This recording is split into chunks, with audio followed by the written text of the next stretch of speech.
사람이 타락으로 인하여 지성과 의지를 부여받은 사람에게를 그치는 것이 아니며 모든 인류에게 미친 죄가 사람의 본질을 파괴하는 것이 아니라 일그러뜨리고 영적으로 죽이듯이 하나님의 이 중생의 은혜는 사람이 나무 그루터기나 나무 줄기인 것처럼 사람 안에서 활동을 하지 아니하며 그의 의지와 고유한 성질을 파괴하지도 않으며 뜻이 없는 자를 폭력으로 강요하지도 않으며 오히려 영적으로 생명을 부어주며 고치고 교정을 하고 부드러우면서 동시에 강력하게 변화를 시킨다.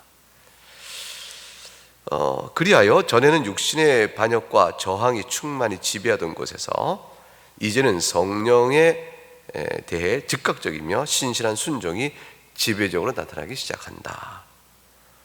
여기에 우리의 참되며 영적인 의지의 갱신과 자유가 존재한다. 모든 선한 일을 행하게 하시는 저 감탄할 만한 분이 우리와 함께 행하지 않는다면 어떤 이유에서도 사람에게는 자유 선택을 통해 타락에서 일어날 소망이 없다. 자유 의지를 통해서 죄가 없이 서 있었을 때 멸망으로 곤두박질하였다. 네, 이런 내용 번역은 좀 다듬어야 되겠지만 일단 내용을 설명해 드리므로 아직 그 거친 번역으로 인하여 이해의 어려움을 도와드리고자 합니다. 우선 첫 번째 문장이 말하는 것은 사람이 타락하면 그 결과로 어떻게 되는 겁니까? 그것입니다. 우리가 내내 말했듯이 사람이 타락함으로 본성상 부패한 자가 됐다, 이렇게 말합니다. 그래서 타락한 인간은 영적인 선, 하나님이 기뻐하시는 선을 행치 못하고 그리고 매사에 생각하는 것과 마음의 계획이 악하다, 이렇게 우리가 쭉 가르쳐 왔습니다. 근데 그런 사실이 사람에게 있어서, 타락한 사람에게서 지성이 없어졌는가, 또는 타락한 사람이 무엇인가를 가려 선택하는 의지의 작용이 또한 없어진 것인가, 이 질문이 나올 수가 있습니다. 영적인 선을 선택하지 못하고 순종하지 못하고 하나님 보시기에 악한 일을 꾀하며 그것을 행한다면 그 사람은 결국은 하나님 기뻐하시는 선을 선택하지 못한다는 의미에서 의지가 없어진 것이요, 그리고 따라서 그 사람에게는 무엇이 옳고 무엇이 그른가, 무엇이 진리이고 진리가 아닌가를 분별할 지성도 사라진 것을 뜻하는 것인가. 예컨대 사람의 기본적인 지성적 활동과 의지 활동 자체가 완전히 없어진 것인가, 이제 그 맹목적 악을 행하는 존재를 그치는 것인가, 이런 것을 질문하게 되어집니다. 그럴 때 이제 첫 번째 주는 답은 뭐냐면, 사람은 타락으로 인하여 부패해 있습니다. 그러나 그 부패성이 사람의 지성과 의지라는 본래 인간됨의 정신적, 이성적 존재로서의 그 구조, 그 자체를 파괴시키거나 없앤 것은 아닙니다. 그러니까 여전히 사람은 생각할 줄 알고, 여전히 사람은 마음에 따라 원하는 바를 선택할 수 있는 의지의 작용을 여전히 그대로 가지고 있습니다. 그런데도 악합니다, 이렇게 말씀드리는 거죠. 그래서 모든 인류에게 미친 죄가 사람의 본질을 파괴하는 것이 아니라, 다시 설명하는 겁니다. 모든 인류에게 아담의 타락으로 인해서 모든 후손들에게 죄가 미치었는데, 그 죄가 사람의 본질이라는 것은 영혼과 몸이 있고, 그 영혼의 작용으로 인하여 지성과 정서와 의지의 심리적인 혹은 정신적인 활동을 할 수가 있게 되어지죠. 그러한 사람의 본질이 파괴된 것이 아닙니다. 그것은 여전히 있는데 이렇게 말할 수 있습니다. 일그러진 겁니다. 일그러졌다니요? 뒤틀려 버린 거죠. 왜 뒤틀렸다고 말합니까? 정신적 기능, 구조, 따라서 지성과 정서와 지성이라는 것은 옳고 그름을 판단하고, 정서는 좋고 싫음이 있는 것이고, 의지의 선택은 선과 악을 구분하는 것이죠. 진리와 거짓을 분별하고 좋아하고 싫어하는 것을 알며, 따라서 선한 것과 악한 것, 그것을 다 선택할 수 있는 그런 인간의 심리적 구조가 여전함에도 불구하고 왜 이것이 일그러졌다고 합니까? 그것은 뭐냐면 이와 같은 정신적 구조와 기능에 따라서 본래 사람이 마땅히 해야 될 일들을 행하지 아니하고, 또 처음 하나님이 창조하셨을 때 인간이 그렇게 하여 행할 바가 있는데 그것을 행하지 아니함으로 일그러졌다. 일그러졌다는 것은 기준점이 있는 것이죠. 하나님께서 보기에 참 좋았더라 하셨던 그 기준점에서 이탈돼 버리는 겁니다. 벗어나 버리죠. 그러니까 뒤틀린 모양이 되어집니다. 그리고 그것은 영적으로 보게 되면 죽은 것이다, 이렇게 되어 있습니다. 그러니까 사람이 제 아무리 진리냐 비진리냐를 구별하여 이것이 진리라고 판단을 내려도, 사람이 이것이야말로 우리가 기쁜 일이 아닌가 하고 기쁜 일을 주장하고 선악간에 이것이 선이라고 아무리 주장하여 그 결론을 타락한 이후에 인간의 영혼이 기능하여 답을 내놔도 그것은 영적인 측면에서 보게 되면 다 죽은 거예요. 이게 하나님 앞에서 인정받을 만한 것이 못된 게 되어집니다. 그것이 미치지 못합니다. 영적인 측면은 뭐냐면 하나님이 보시기에 옳다 하시는 것, 하나님이 보실 때 선하다 하시는 것, 하나님이 보실 때 기쁘다 하실 것에 미치지 못한다는 거예요. 그게 아니라는 것이죠. 타락한 인간은 하나님이 진리라 하는 것에 따라 진리입니다라고 말하지 아니하고, 하나님이 이것이 기쁘다 하는 것에 따라서 저도 그것이 과연 기쁩니다 말하지 않고, 하나님이 이것은 선이다 하는 것을 선입니다 말하지 않는 뒤틀려진 현상으로 인간의 영혼 기능이 나타나고 있는 겁니다. 영혼 기능 자체가 없어진 것이 아니라 기능의 방향성, 기능의 성질, 기능에 나가는 목적일까요? 성격? 이것들 전부 다 일그러져 버렸다. 영적으로 죽은 것이 되어졌다 싶습니다. 그런 것입니다. 그 사람이 스스로 하나님이 진리라는 것을 사람이 스스로 진리라 하고 말하고 찾아내 답을 하고 할 수 없고, 하나님 기뻐하시는 일을 또 같이 기뻐하며 그러지 못합니다. 일반 은총이라는 것이 있어서 타락한 후에도 희미하게 남겨놓으신 것이 있어요.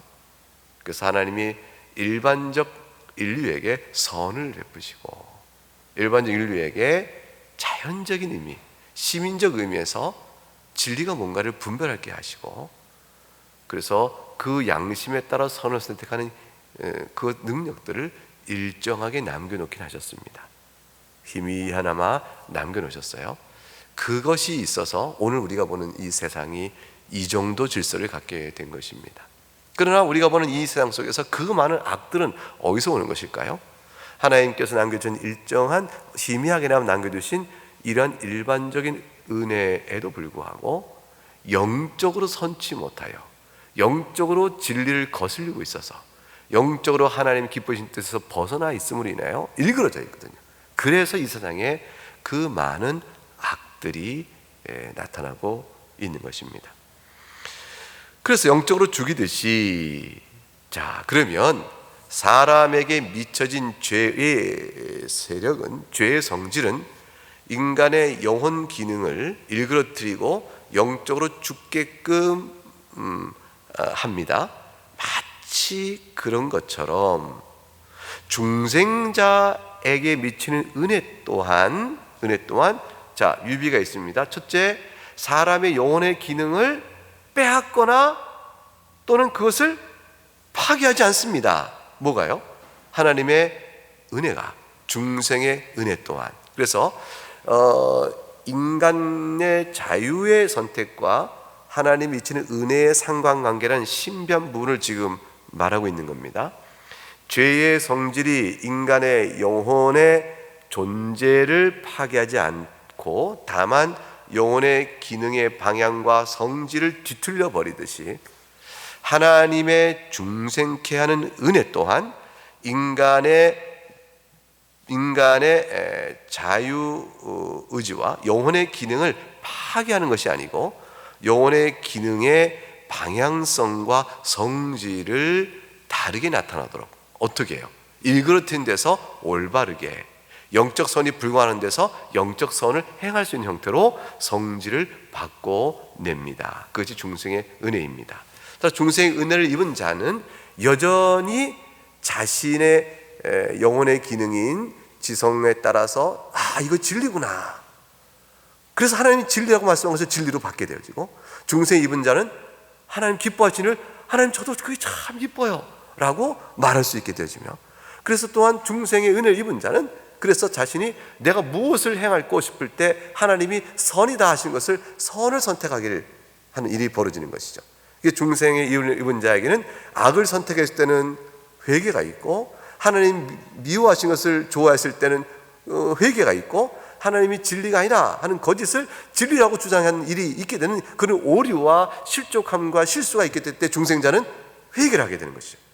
그리고 중생자는 반대로 하나님이 진리라는 것과 기뻐하시는 것과 선한 것을 따라 행할 때는 그 마음에 그 행복과 감사가 찾아오게 되어집니다.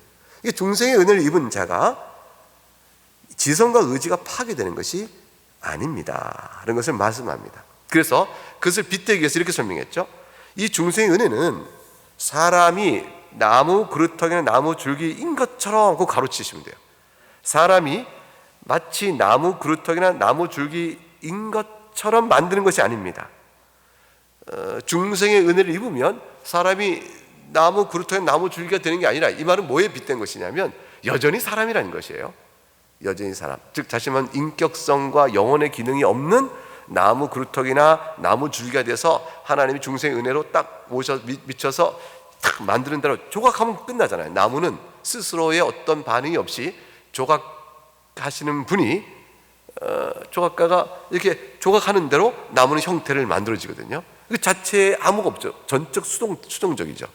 전적 수동적으로 조각가가 행하는 대로 만들어지는 아무 반응 없는 것이 아니라 인간은, 중생의 은혜는 그런 식으로 우리에게 작용하는 것이 아닙니다.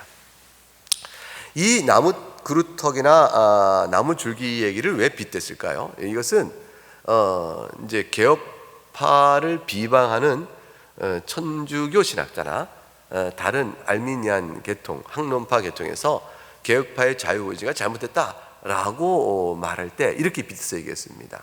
아니, 인간이 자유선택으로 하나님 은혜에 대해서도 선택적 입장에 서 있어야지. 그래서 하나님이 은혜 주신다 할지라도 은혜를 받을까 안 받을까를 내가 선택할 수 있어야 되지. 그게 진정한 자유지. 아니, 인간이 어떻게 하나님의 저항할 수 없는 은혜가 미쳐서 인간이 이렇게 하나님의 전적인 주권과 작정에 따라서 선택적 은혜에 따라서 인간이 하나님 앞에서 나온다고 얘기하는 것이냐. 그러면 인간이 결국 인간이 아니라 나무턱이나 그 그루터기, 나무 줄기가 아니냐. 나무의 그루터기나 나무 줄기에 불과하게 된다. 인격성을 말살하는 은혜다. 이렇게 막 비판을 하는 거예요. 그래서 이제 말씀하는 거죠. 아니에요. 나무 그루터기나 나무 줄기인 것처럼 중생 은혜가 역사하는 거 아닙니다. 당신들 그것을 우리가 하는 말을 오해했습니다. 바른 하나님의 주권적 은혜와 인간의 자유선택의 상관관계를 오해했습니다. 중생 은혜는 사람을 나무 그루터기나 나무 줄기로 만들듯이 그렇게 된 상태로 두고 역사하는, 활동하는 은혜가 아닙니다. 그럼 뭐요? 자, 아닌 것이 있어요. 중생의 은혜가 하지 않는 것, 그의 의지나 사람의 의지의 선택이나 사람의 고유한 성질을 파괴하지 않습니다. 그리고 두 번째, 나는 그럴 뜻이 없는데 강요, 폭력, 강압에 의해서 이끌어가지 않습니다. 그것은 이제 뜻이 없는 자를 폭력으로 강요하지 않는다 그랬어요. 뜻이 없는 자는 둘치고 원치도 않는 자죠. 원하지도 않는데 안 하면 안 된다, 죽인다, 뭐 이런 어떤 강압적인 폭력으로 어떤 사람에게 행위를 하게 할 때, 이런 일인 것처럼 중생 은혜가 우리에게 작용하는 것이 아닙니다. 그러면 이 반대가 되겠죠? 반대가 되겠어요? 고유한 성질이나 인격성, 의지를 파괴하지 않으니까 그대로 있어요. 중생자에게는 의지가 있고 원래 인격적 성질이, 영혼의 기능이 그대로 보존됩니다. 그리고 중생자는 뜻이 없이 행하지 않고 강요당하지 않고, 강요의 반대는 자유롭게, 뜻이 없다는 반대는 뜻이 있는 거예요. 이게 뜻이 있다는 건 소원이에요. 우리 안에 원하는 바가 있어서 자유롭게 행합니다. 이거를 말하고 싶은 거예요. 그 반대가 아니란 말이에요. 이렇게 얘기한 거죠. 그럼 그것을 뭐라고 설명했냐면, 그 다음에 오히려 그게 아니고 오히려 영적으로 생명을 부어주신 겁니다. 고쳐주신 겁니다. 교정을 해주신 겁니다. 그리고 변화를 시키신 겁니다. 근데 변화를 시킬 때 그 앞에 부사구가 있죠. 부드러우면서 동시에 강력하게. 이게 뭐냐면, 부드럽다는 것은 외적인 압력이나 폭력같이 영혼의 자유로운 기능을 억압하면서가 아니고, 그런 것이 아니에요. 그렇게 아니면서도 강력하게. 그렇게 안 하니까 부드러운 겁니다. 근데 강력하게는 뭐냐면 반드시 결과가 나오게 해요. 그렇게 되지 않을 수 없게끔. 어떻게 그렇게 할 수 있을까요? 그건 뭐냐면, 우리 마음에 내 안에 솟아오는 적극적인 소원함을 두시는 거예요. 내 안에서 적극적인 소원함을 가지니까, 그러니까 내가 억압을 받지 아니함으로 부드러운 것이죠. 그러면서 적극적인 소원함대로 행하니까 강력하게 결과가 나오는 거죠. 효과적으로 결과가 나오니 강력한 역사에 그렇게 변화를 시키십니다. 자, 무슨 얘기냐면, 전에는 원치 않았던 바를 이제는 하고 싶은 자로 바꿔버린 거예요. 전에는 죄의 성질로 인해서 영혼의 기능과 방향이 일그러져 영적으로 죽은 자가 되어졌음으로 인해서 이 사람이 원하는 바는 하나님께서 원하시는 교훈과 반대되는 것을 원합니다. 그래서 그걸 하고 싶어 하는 거죠. 그렇게 해서. 근데 중생 은혜를 입은 자는 그 반대 현상이 나타나는 거예요. 영혼의 기능이 그대로 있으면서도 그 영혼의 기능과 방향성이 하나님이 원하시는 것을 소원하여 하는 방향으로 사람이 바뀌어 버립니다. 똑같이 사람의 본질은 유지되고 있으나, 그러나 전혀 다른 양상, 성질의 생활과 성질의 삶의 결과를 나타냅니다. 이것이 뭐냐면 열매입니다. 열매가 있게 되어진다라는 것이에요. 그것이 나타납니다. 그래서 자유가 여전히 있는 겁니다. 하나님의 은혜에 대하여 은혜를 받고 영적으로 살아나게 된 사람은 내가 원하는 바를 행하는 자유의 선택적 의지가 분명한 것이에요. 이성적으로 진리와 비진리를 분별해냅니다. 이전의 자연인, 중생자가 아닌 자연인 상태 속에는 이성의 진리와 비진리의 분별이 항상 오류가 많았고, 그리고 자연을 보는 관점에서도 오류가 있어서 자연 속에 심겨진 하나님의 신성한 영광을 뚜렷하게 보고 고백하지 못해요. 없다라고 부인하려고 그래요. 하나님은 나타내 보이셨으나 인식하는 사람이 죄의 성질로 말미암아 진리 인식에 왜곡이 드러나게 되어집니다. 그런데 중생자는 성경의 말씀의 계시의 인도를 받아 자연에서도 하나님의 신성과 영광을 볼 줄 아는, 그 진리를 바르게 볼 줄 아는 안목이 열리기 시작합니다. 물론 중생자에게도 온전치 않아 이 땅에 사는 동안은 오류가 있습니다.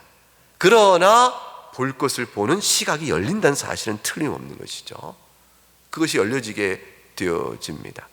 마음에 기뻐하는 것이, 전에는 하나님 미워하시는 것을 기뻐하고 하나님 기뻐하시는 것을 싫어하는 경향성이 있었는데, 원하여 스스로 그렇게 했는데, 지금은 원하는 바가 스스로 원하여 반대 현상이 나타나는 것이죠.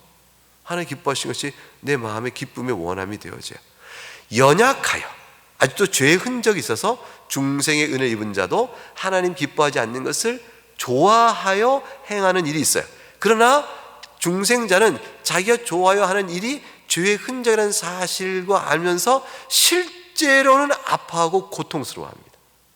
그것에 내내 회개가 있고, 이것이 아프다, 이것이 그렇게 즐겁고 달콤한 것이 아니다, 이것이 우리에게 행복을 주는 것이 아니다, 내 마음에 정녕 원하는 것은 무엇이었을까라는 것에 대한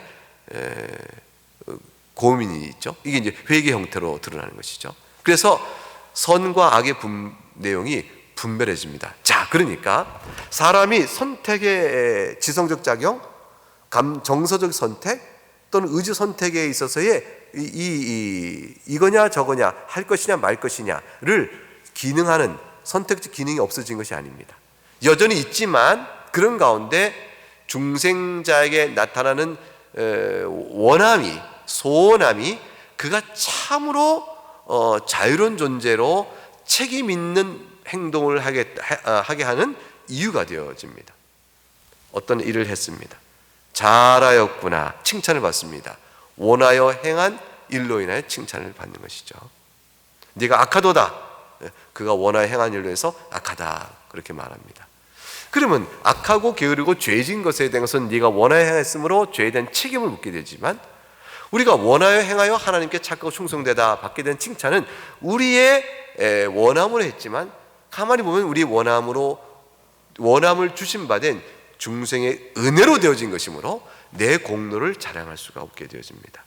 하나님이 원하신 바를 행한 것 자체가 은혜의 열매요, 은혜의 누림이 되어지는 겁니다. 그래서 신자에게는 공로가 없습니다.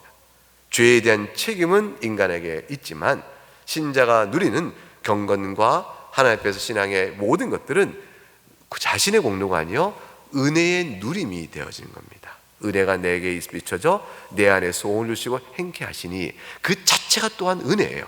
은혜는 은혜의 아름다움을 계속 맛보도록 이끌어 가십니다. 그리하여 전에는 육신의 반역과 저항이 충만히 지배하던 곳에서 우리의 부패한 본성으로 인하여 이런 일들이 지배적으로 드러나서 죄의 정력의 종노릇하며 이거를 이제 마귀의 영과 악한 영이 계속해서 그것을 끌어가도록 자극할 수가 있죠. 그런데 반해서 이제는 성령에 대하여 성령이 인도하심이 줍니다. 성령께서 우리 마음에 생각과 소원을 주시죠. 말씀 읽다가 마음에 깨달음을 주십니다. 이 모든 것도 성령의 은혜예요. 그래서 즉각적으로 하나님 기뻐하신 일이다 싶을 때, 그게 마음의 소원이 일어날 때, 그 판단이 들 때 그것을 순종해 행하는 일이 참 중요해요. 성령께서 우리를 마음을 이끌어 주시거든요. 소원을 이끌어 주고 계시거든요. 이끌어 주시는 소원, 성령의 소원대로 따라가면 영적 열매요 선을 맺는 것이고, 이끌어 주는 성령의 인도함에 대하여 부패한 죄의 흔적으로 말미암아 저하거나 그걸 부인하면 우린 신자를 할지라도 죄를 범하게 되는 겁니다. 그러니까 신자에게 있어서 성령의 열매와 그렇지 않은 이 양상이 왜 나타나는가? 그래서 신자는 죄를 범하지 않을 수 있으면서도 또는 죄를 범하는 자의 양태로 남아있는 요 신자의 중생자의 곤고함, 이 곤고함이 중생자에 있는 것이죠. 중생자는 이 곤고함이 죄의 흔적으로 한 곤고함이 있고, 성령에 따라 살아가는 기쁨의 충만함으로 인한 감사가 있어요.